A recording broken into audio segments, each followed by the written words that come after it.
Hi, what's up everyone? Welcome to today's video. I am GCROCK and it's Wednesday, which means we've got a Division 2 weekly update video for you. I want to start off with the PTS today, start a conversation in the comments. Who's excited for it?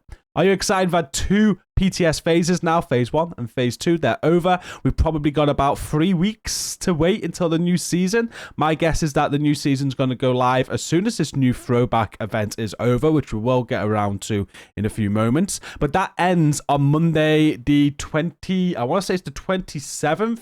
That runs to Monday the 27th of October, and 28th, sorry, and then Tuesday, the day after, the 29th, is when I think Season 2 is going to go live. So are we excited? I've had a look through all the feedback in the Discord, and a few people are a little bit concerned about the seasonal journey. They don't like how grindy that is. Some people don't like the modifiers. They think more tweaks are needed with that. Obviously, there's still a lot of talk about the nerfs as well from people that haven't really played the PTS yet to see how powerful we actually are with all the modifiers and stuff.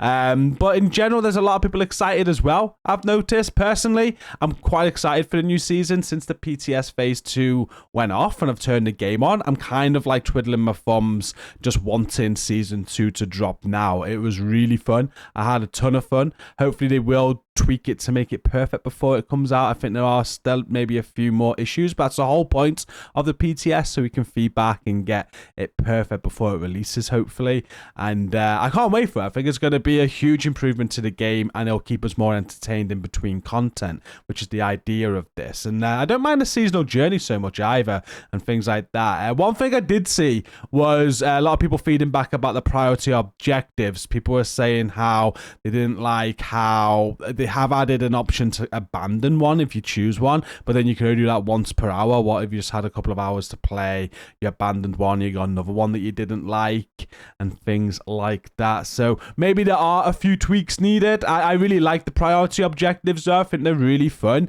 I know you're still doing the same thing, but it's great. Like, I made a few build videos the last weekend and I always run a mission, and I normally just go on Lincoln or something like that, a nice easy mission, get it done. But I was using the priority objectives to pick a mission for me. I ended up doing the Pentagon on one of them, which I hate, but still, it's a good way to randomize missions and things like that. And it's good.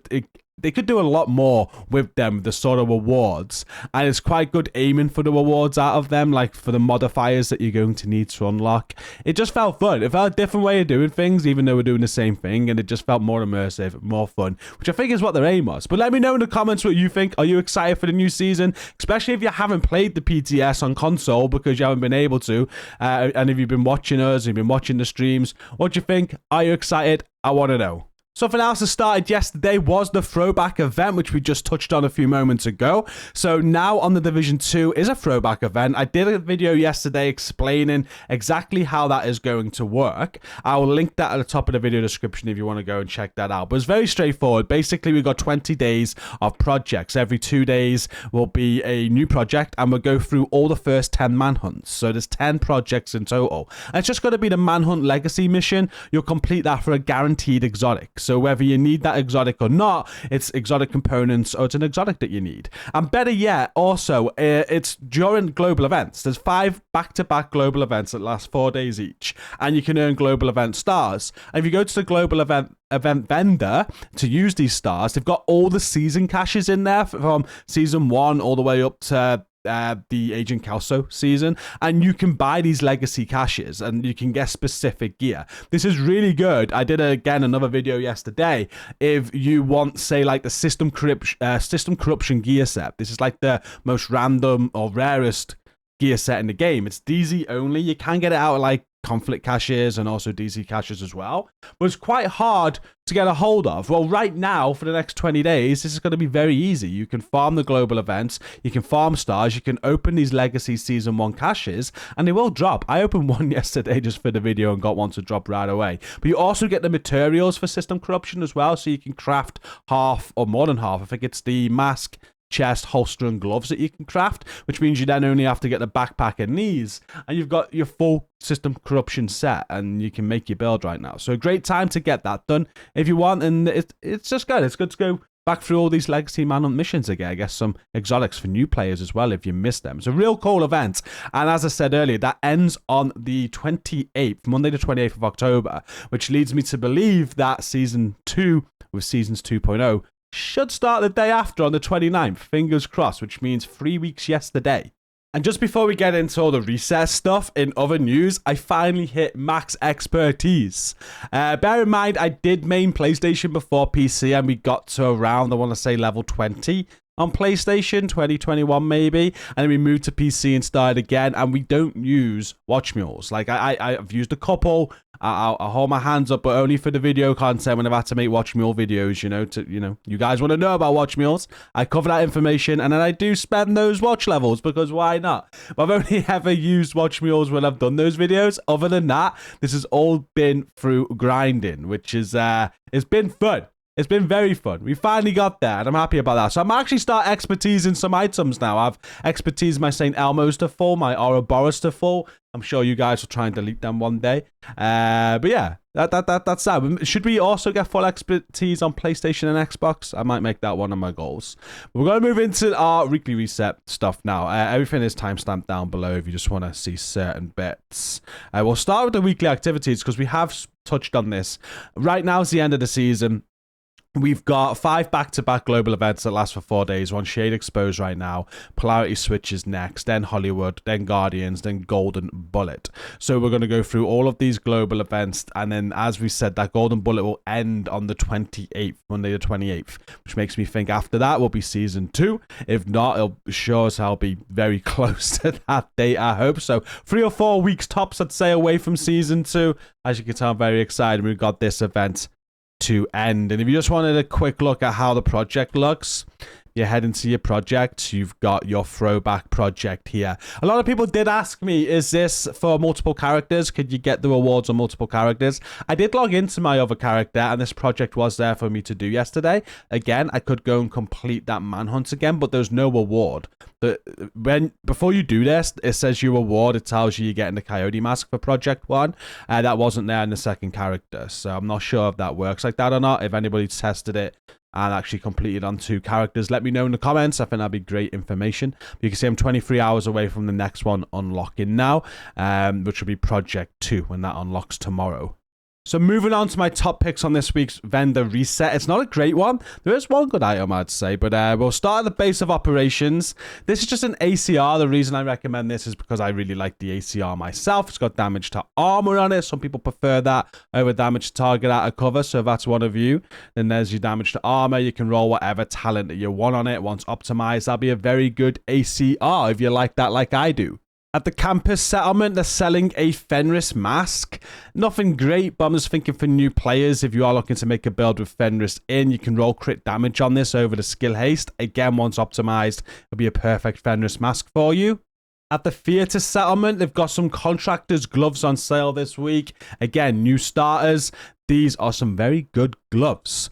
Go and buy them now if you haven't got them. You will want to roll out armor regen, probably for critical hit damage or whatever else you're looking for. If we head to DZ South, although it's terribly rolled, there's a Ferocious Calm. I just find this to be one of the rarer named items that's like DZ exclusive.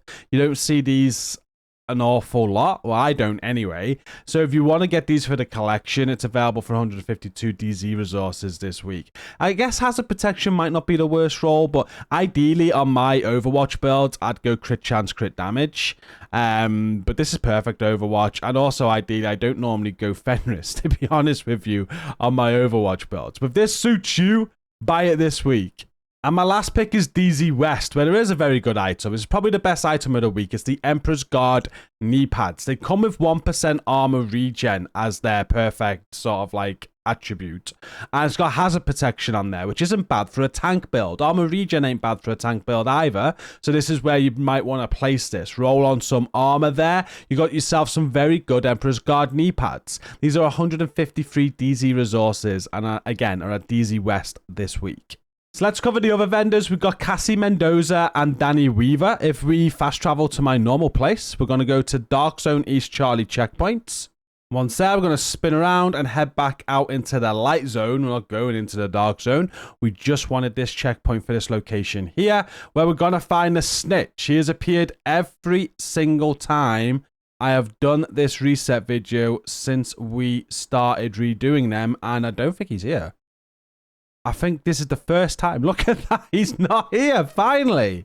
Okay, I get to show you how to fix this, okay? So if ever he's not here, once you go to this location, simply log out and log back in.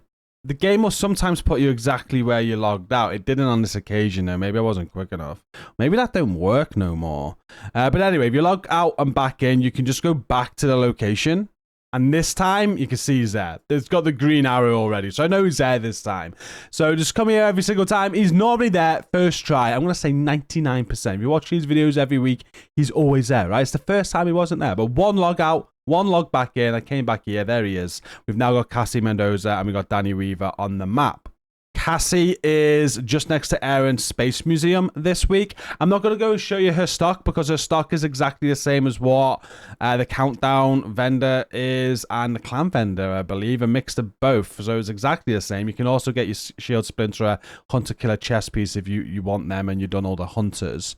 But Danny Weaver, he's up near here in West End. So we're going to fast travel to Danny Weaver and see what he's selling this week. And he has the 3 items for sale. He's got 1 exotic cache, 5 named item caches for you, and 2 field proficiency caches. The weekly invaded reset is next, and we can see District Union Arena is invaded as the stronghold this week, and Grand Washington Hotel is an invaded mission, which is great. So if you need that mission to get that blueprint, you can get it this week if that's the last item you need for that Nemesis exotic. You've also got Jefferson Trade Center and bank headquarters as invaded. Tidal Basin is invaded also, but you can do this without doing any of the prior. But you will need to complete all 3 of those missions to do the stronghold, though. I very much advise people to do this if you're new to the game. You're going to get 5 specialization points, even if you play these on normal, the lowest difficulty, for whatever specialization you're leveling up. You get mods and blueprints from your crafting station as well, named items. These are well worth doing if you still got things to do on the game. So make sure you get these done this week. And the XP is great as well. We take a look at the weekly projects this week. We got the weekly New York City house cleaning project where we got to neutralize named cleaners, Rikers, Black Tusk, complete the Wall Street mission, got to complete the tombs, Liberty Island. You'll get yourself some exotic components, watch level, and some other awards for that. We got the weekly legendary as Capitol Building for this week if you want to get the exotic cache for your weekly legendary, and everything else is the same every single week pretty much. And of course, we've already spoke about the Throwback Event that is currently live in the projects as well. And finally, this week's store bundle. We have a new bundle on sale. You can buy the items individually down here, but you can go into the bundle and get them all together. It's the Outcast Redeemed bundle, available for 2 weeks. So this will be on for 2 weeks now before we get another bundle in store. You get the Outcast Redeemed hoodie. We get the Outcast Redeemed balaclava, Outcast Redeemed boots, and Outcast Redeemed pants. It looks a pretty sick outfit, to be honest with you. As I say, you can buy them all individually, or you can buy them as a set for 1,139 Phoenix credits. And that's everything I have for you for this week's Division 2 weekly update video. Thank you so much for watching. As always, please keep supporting these videos with likes, subscribe if you're new here today, and check out my video description for everything you need to know about me, all my links to my Discord communities and things like that. Come and check them out. Hope you all have a great day. Take care, and until the next video, peace out.